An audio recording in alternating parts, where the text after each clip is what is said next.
I am born and bred here in Perth. I work at the intersection of sustainability, impact, strategy, and communications. And I was absolutely thrilled to be invited to moderate this session today of incredible leaders who are really pushing boundaries when it comes to bringing consumers and brands on the journey to circularity. So I might just hand over to you, ladies, to each introduce yourself before we dive in. I'm Bernadette Olivier and I'm the CEO of The Vault. So just to kind of rectify one thing is this is about the future of retail, not just fashion. You don't have to wear a sequin for this to be relevant to you. Also, a little side note is that the reason we're called The Vault is my background isn't fashion. It was actually hedge funds and electricity. And I tried to pitch what the amazing Paula Taylor was doing to Western Power and failed. So it is so bloody exciting to see that happening. And they're backed by Acti Ventures and the amazing Amanda Terry and Bill. And so if you are an investor, I really encourage you to go find Amanda. But I also want to just say what Paula's building is amazing. And I am a little jealous, but I'm proud of what we built at The Vault. Hi, I'm Alicia. I'm the founder and CEO at Ultimate Edge Communications. I'm absolutely stoked to be here with you all. Also losing my voice because I've had so much of a good time this week having wonderful conversations. So we're a media communications consultancy and we really work with high growth brands who are looking to scale. Our role is to effectively come in, drive high growth media advertising campaigns, reduce the friction in the funnel, find and unlock new opportunities that the business owners or founders can't necessarily find, and just make the magic happen, really. Make the magic happen. Hello, I'm Brooke Eichhorn. I'm the country manager of Behemoths. We're an AI company born in science. We're actually a university spin-off. So we combine behavioral science and causal AI. We work with anything from, SMBs in retail right up to Volvo, Nespresso and Esprit. And before I was doing that, I was at eBay for over a decade. At one point, responsible for both the retail marketing engine and also the consumer-to-consumer marketplace. So saw consumerism at a huge scale and circularity at a huge scale. I think it was about $1.5 billion just for those two areas. So on the one hand was getting people to buy shit they really don't need with coupons and deals and stuff. And on the other hand, getting people to enter things back into the circular economy. And no guesses for where my heart lies. It's definitely circular economy. And when we were building out our strategy for pre-love fashion, we were on the lookout for technology that would help really unlock that and make it easier, which is where I met Bernadette. So once we came across The Vault, very soon after, Series A, commercial partnership, and you guys now are partnering with Cotton On and David Jones and big brands like this to make Selfridges. We just got Selfridges. But eBay is our biggest investor and I owe a lot to Brooke. I also want to say I love the idea of the Electron Valley, but I think it should be the current coast. I thought about this. I was thinking data center desert. That's not as fun. All right. So I want a little bit of audience participation just before we crack on. So how many people in the audience have bought something secondhand or pre-loved in the last 2 months? Nice. Okay. So keep your hand up if you've also sold something secondhand or pre-loved. Yeah, not so many, which is what we know. So finally, how many people have something in their home that is an item of value, where it's clothing, memorabilia, sporting equipment, kite surfing equipment that they have no intention of selling? I thought I was going to be a kayaker for a while, but it's yet to have its maiden voyage. So hands up if you've got something of value at your home that you don't use, but you haven't even thought about selling it. Taking up space. Okay. So we know the impact of retail and fashion is massive, with about 92 million tonnes of waste created each year, which is due to go up to about 130 million tonnes by 2030. And despite this, clothing is continued to be produced with unprecedented rates and just discarded and end up to landfill. So we know that this is a huge problem. We know the amount of water it consumes. We know that it's a second largest contributor to carbon emissions globally behind energy. And we know things like 20 to 30% of clothes bought online are returned. 1/3 of clothing produced is sold new, 1/3 is sold at discount, and 1/3 isn't even sold. So most of that will all end up in landfill. And lastly, less than 1% of clothing is actually recycled back into new clothing. So essentially, we know the jam here. We need to get fashion and retail items being used more, and we need the lifespan of these products to be continuous. So Bernadette, I'm going to start with you. We know that the linear approach isn't working, and we're starting to see that consumer shift to pre-loved and rental. What has changed, and why is this not working anymore? So I think that what I saw in electricity and because I was previously a hedge fund. So what I love, and I'm very jealous of all you investors, is you get to look at so many different industries.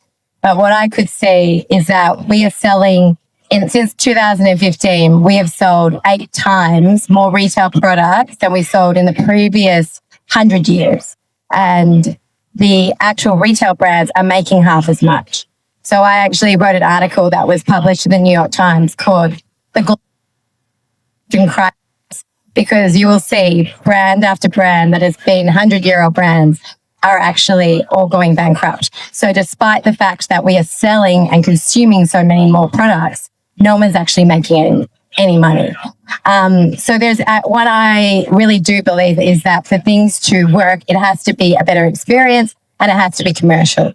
And so what we built at the Vault is we've tried to make sure that it is incentivized both the brands, the consumers, and the resale platforms.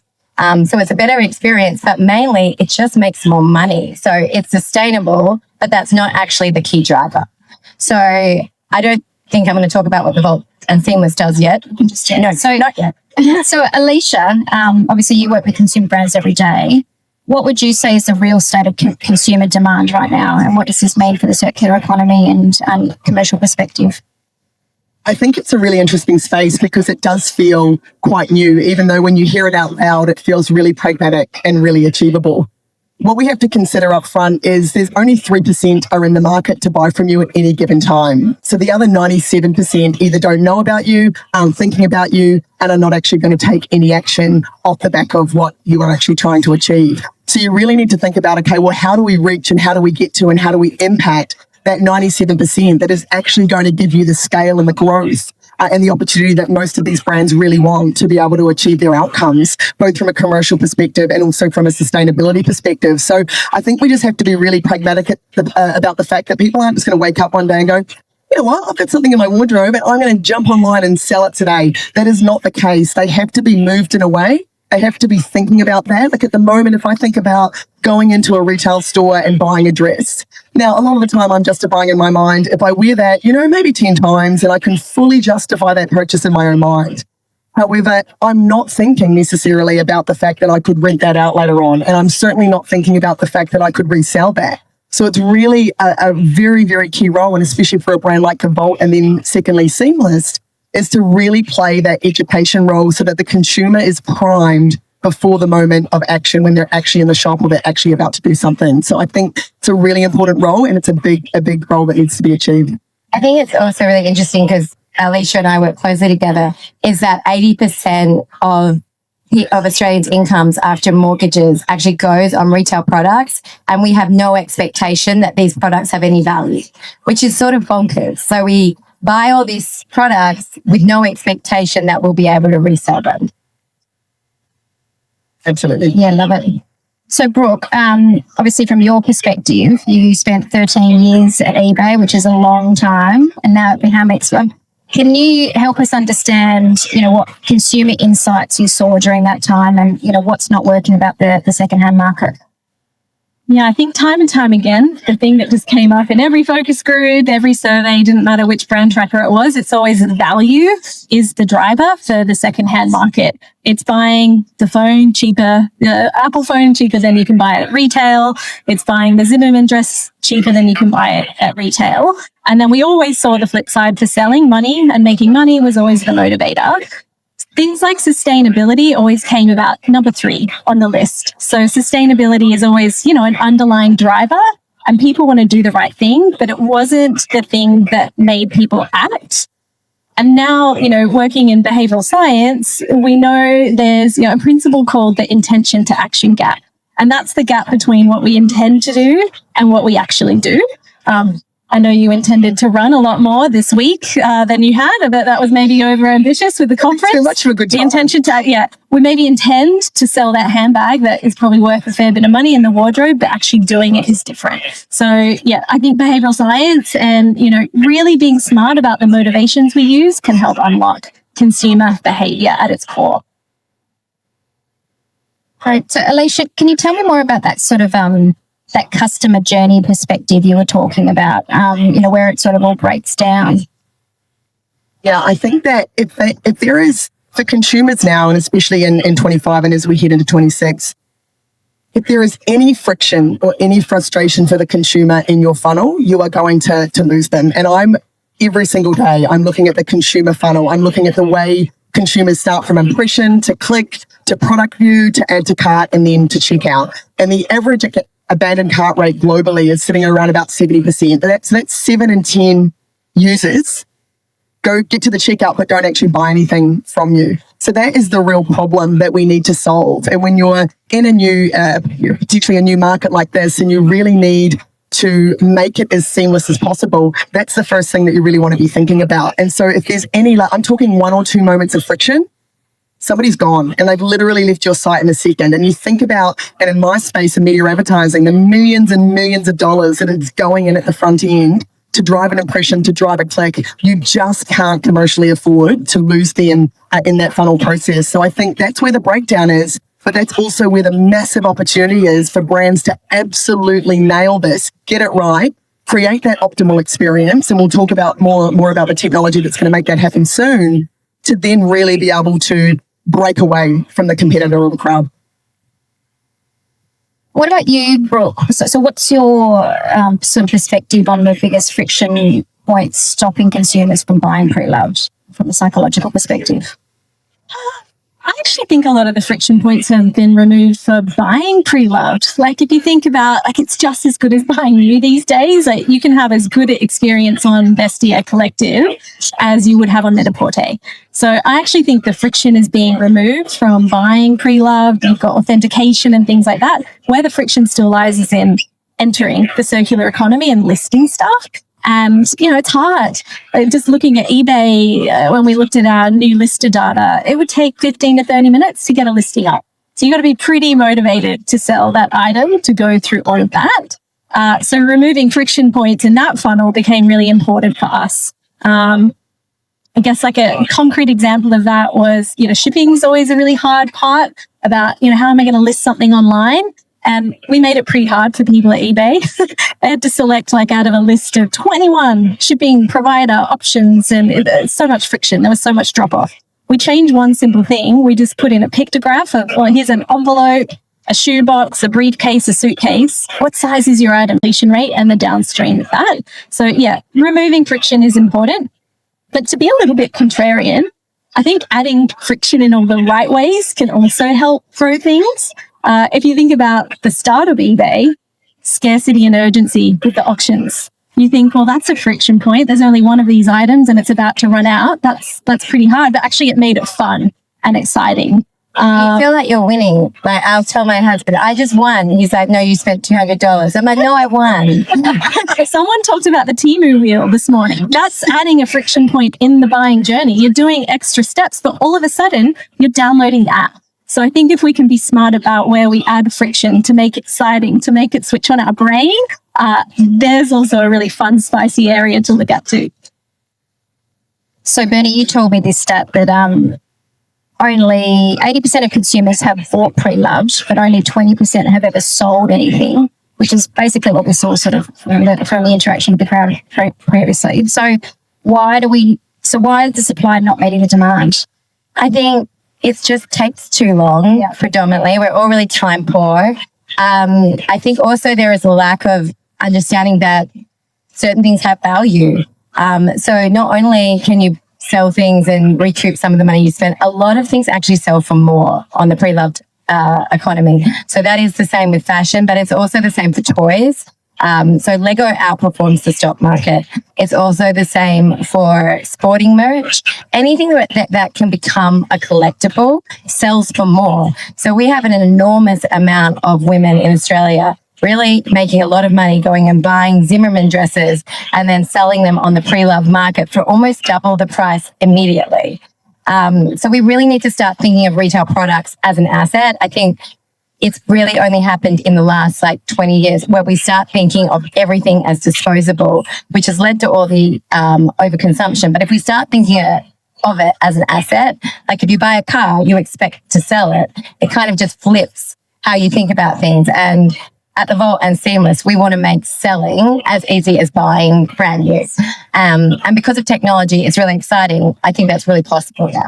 And what I love about that, just on that piece, is when you really start to think about your wardrobe as just as an example here, as an asset that depreciates over time. So if my wardrobe right now is worth, $5,000, and if I can sell some of those assets in 1, 2, 3 years, they're obviously going to be potentially worth a different value amount at each stage of that process. But then actually I can go, okay, if I'm going to buy something for 500, sell it in a year from now for either the same price or 400, now I've actually got an asset that I can leverage and is going to depreciate over time. Well, our consumer app is launching in February, and it is actually based on Coinbase. Like, it's treating your retail goods as an asset, and you're able to see if you can sell, you can list it on Depop and eBay and Vestiaire, and just treat it like you would any other asset. And I just think there's also the young Gen Zs, they're already doing this. So when Cotton On approached us, it wasn't something that was when Brooke and I were working together, we were targeting like Zimmerman and Gucci. We're like, that's the ones that are going to have value on the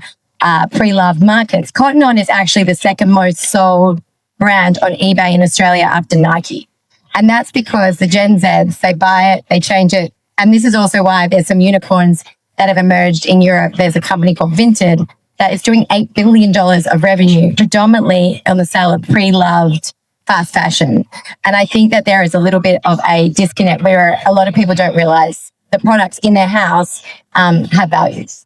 So it's not just reminded me of something. When we were doing research for the eBay Vault collaboration, we asked customers, how soon after buying a piece of fashion would you want to resell it? It's quite funny when Cotton On approached us, and then we met a lot of their customers. And even one of the investors we met a couple of weeks ago from SquarePeg, she said, that's how I made all my money at uni. She's like, I know exactly what you're talking about. So I think it's a good segue into going straight to this sort of AI data innovation as enablers, right, Bernie? So maybe I'd love for you to speak a little bit more about Seamless and how that works and how that plugs into this whole sort of economy.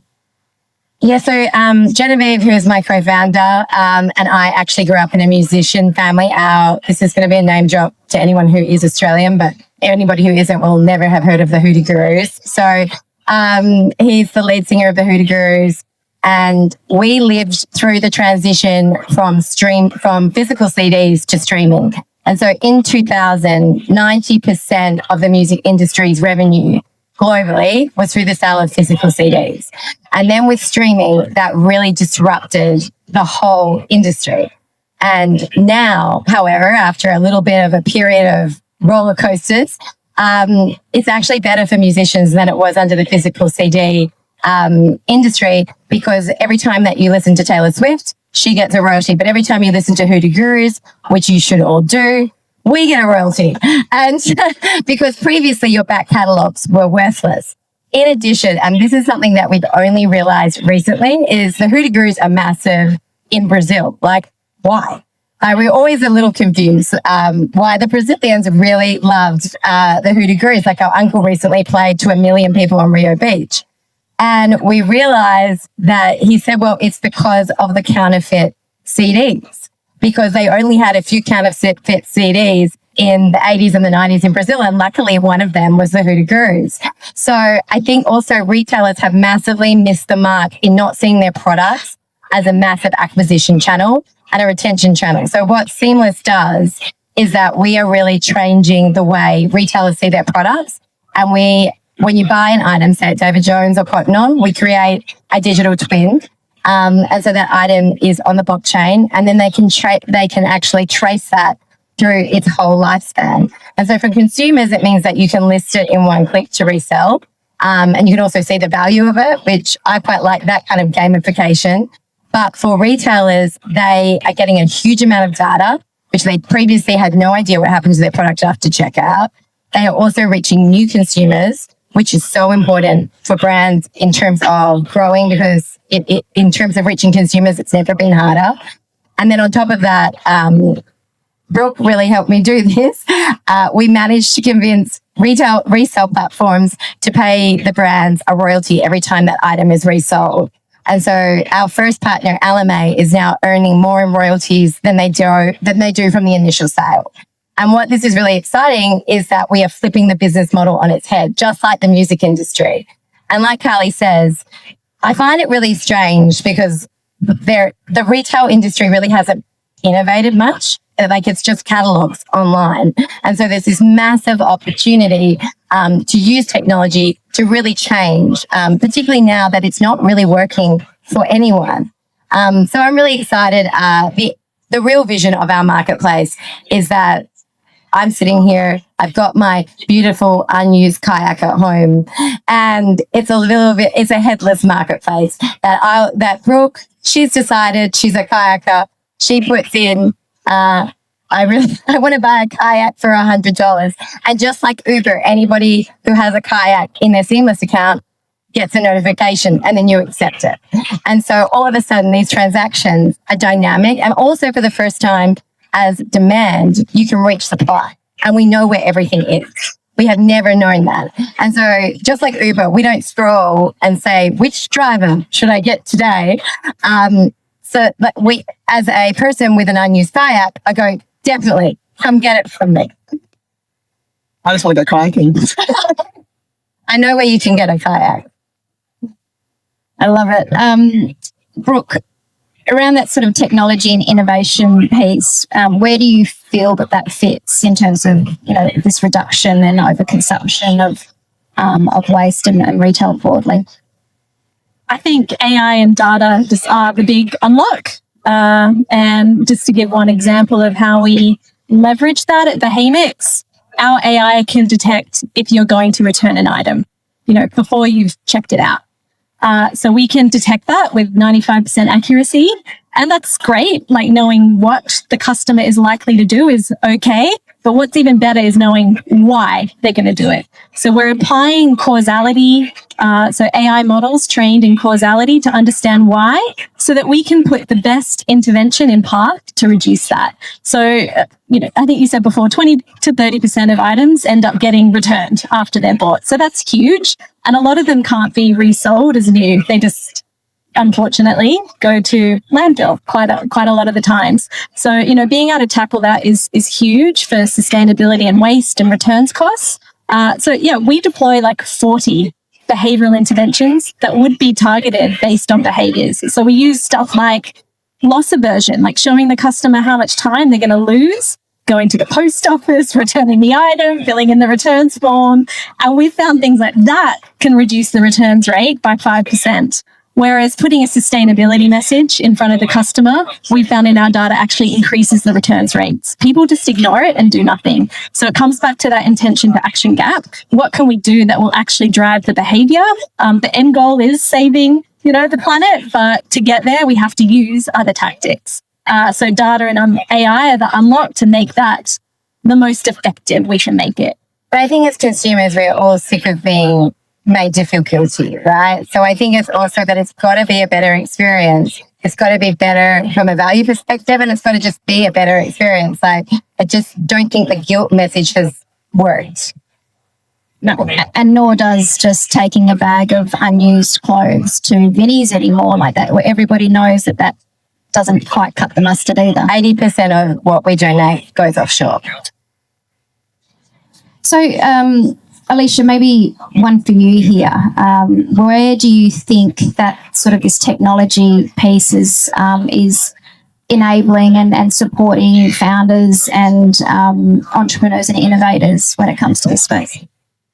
Yeah, I've been talking a lot about this recently. I am particularly excited. My belief right now and what I can see in the data is that the technology has finally caught up to our ambition and our desire as founders and entrepreneurs. So for a long time, we've been the ones that have walked into the room and said, I want to do this and it's going to be fantastic and let's go. But there have been technological challenges along that journey. What we're seeing now, especially with the acceleration of AI and the different tools that are now being made available in market, is that we can really start to accelerate some of those key things that we really want to add into our consumer funnel, we want to make happen because the technology is now available. And you're looking at, the top end of the market, what Salesforce, Microsoft and Adobe are doing from an AI point of view, a consumer journey point of view, and enabling brands to be able to create creative in seconds, but also to leverage AI agents to literally have a full conversation through the consumer funnel.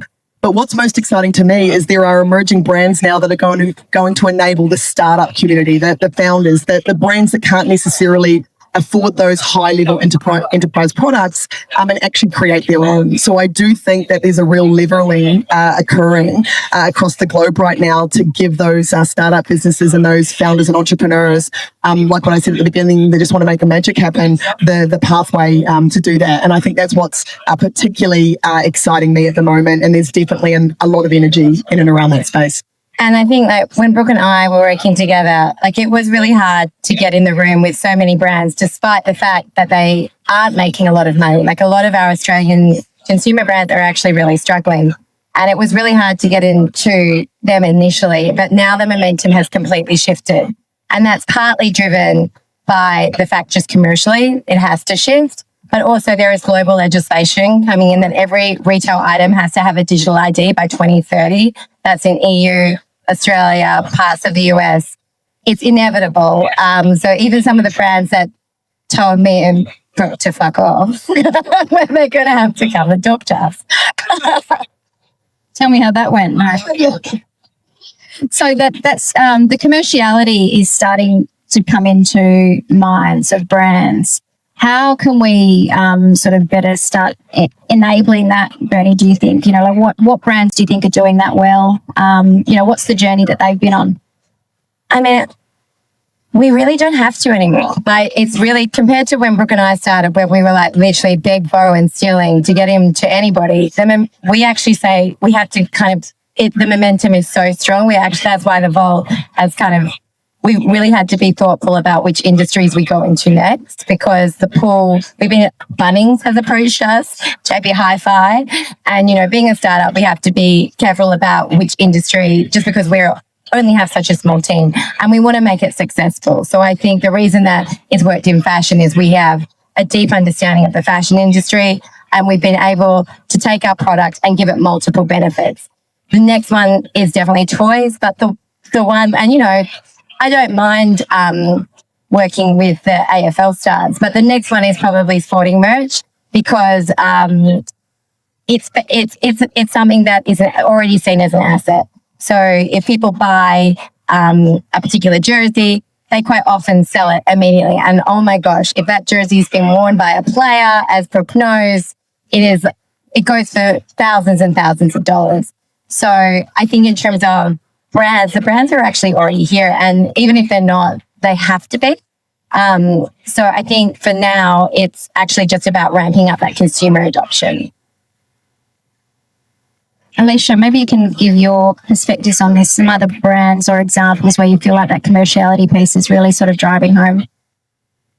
Yeah, I think that it really comes back to the essence of making it very clear the win-win-win outcome and how that works for the brands that are participating, the consumers that are obviously needing to really drive the adoption rate, and then of course the investors that are associated, and that has to be crystal clear. I think it's very easy for, especially in the startup space, to get really excited about the idea and really enamored and this is what we're going to create, but it really does come back to, okay, well, how do we make this commercial and how do we make this profitable? So it's really about getting the quick wins on the board, getting those proof points rock solid, and then really determining where you can unlock the growth from there. And I think it really does come back to a pragmatic approach in and around that to get everybody crystal clear on what it is, that the value proposition that they're going to achieve. Like what we spoke about, a consumer really does want to care. I think there is a genuine desire there to support that sustainability message. But unless in a lot of cases it's going to help the back pocket, then really we're not going to be able to get that flywheel moving in the way that it needs to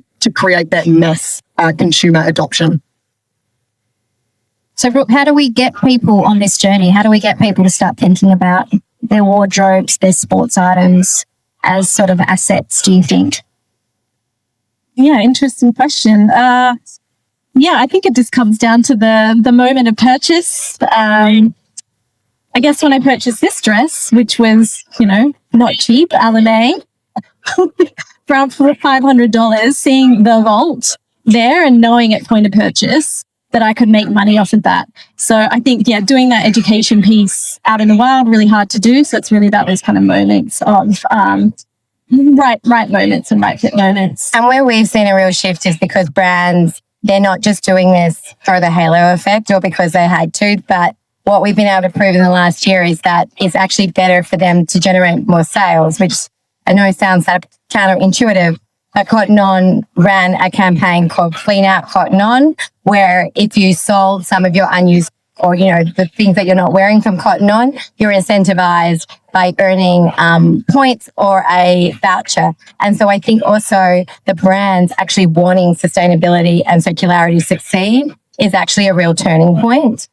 Because previously it almost was a little bit of we have had a lot of greenwashing. Yeah. And I think that there is, but now that we have proven that if they actually push circularity, they get more sales, they've increased customer retention, they've increased lifetime value. It's those commercial outcomes that I think are really making the shift. It can seem counterintuitive to commercials, but just going back to that example of the returns, you would think that getting people to not buy an item would impact the bottom line for that business. But we've actually found the opposite. So like working with Esprit, we reduced their returns rates by 5% while still growing their digital revenue by 10%. Because on the whole, we're running initiatives and only stopping the waste where it needs to happen. So you have to have the commercial mindset front of mind and, know where the businesses are losing money as well to all of this waste. So, I think it comes down to more of a holistic piece rather than one silver bullet. I think and really interesting, who remembers the Don't Buy This Jacket campaign from Patagonia? So they came out, here we go, awesome. So they came out on Black Friday, so key retail period, when everyone is expected to be all about buy. And they put an ad in the New York Times that said, don't buy this jacket. So completely contradictory to the whole Black Friday energy. Now, what was really interesting is they educated people on sustainability. They got people to think differently about their brand, but also about the key message. And then because of that, people trusted the brand more and sales increased by 30%.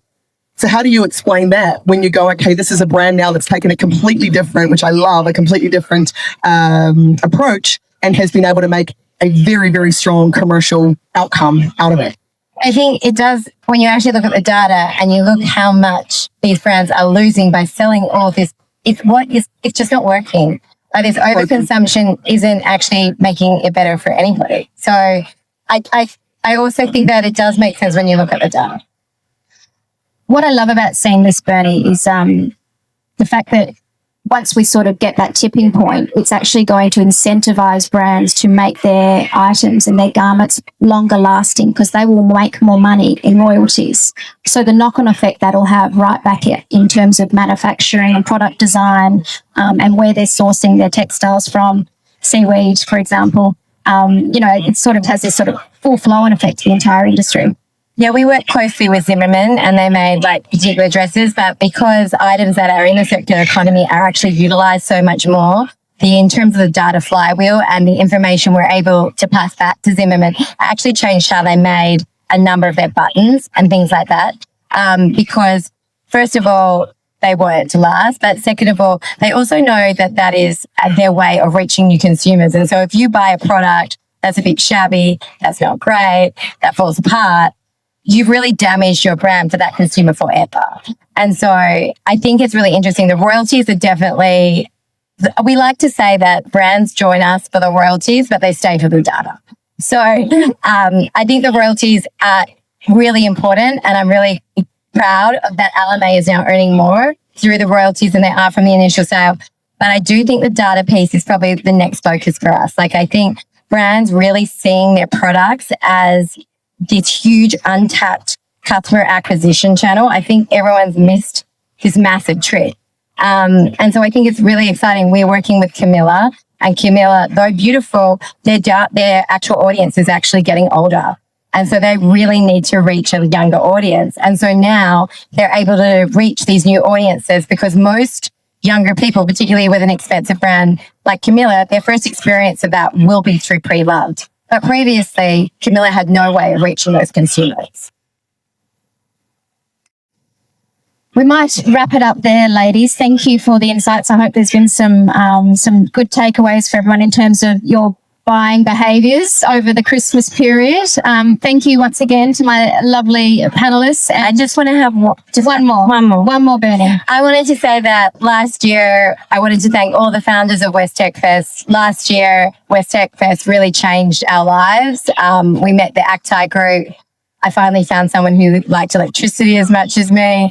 But it has been the most amazing event. So I wanted to thank everybody. And I also want to second Paula Taylor's plug. I went to Panathenea with Lars. It was amazing. It was the most amazing group of people. And just like West Tech, it has this similar vibe, and a lot of the relationships I built at the Panathenea continue.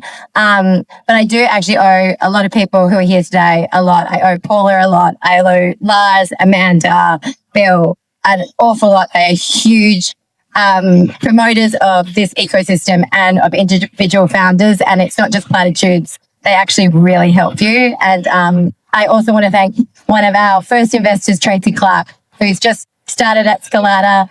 And she was actually my first investor. So never forget the ecosystem, right? Community. Thanks, everyone. Thank you.